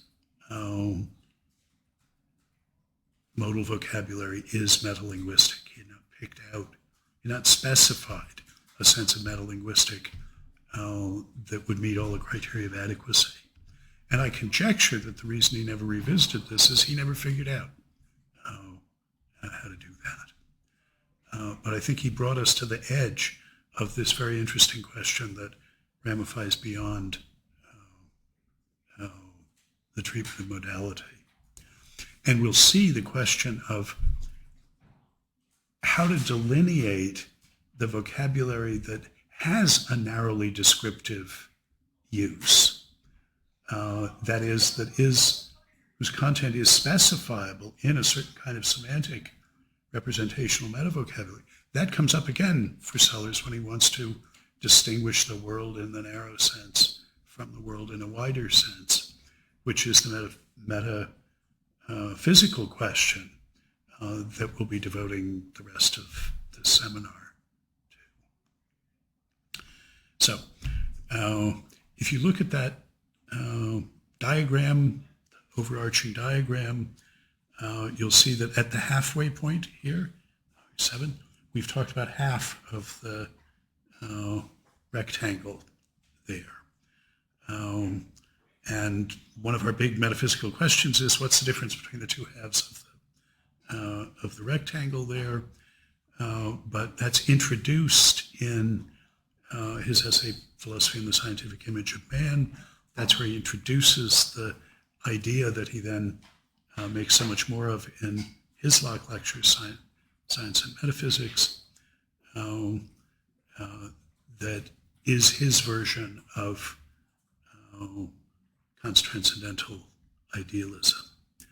And he cared enough about this overarching view of the philosophic enterprise that he gives in the Scientific Image paper, that's the one he picked to be the lead essay in the collection, Science, Perception, and Reality, that he published sort of to introduce the wider philosophical community to his thought.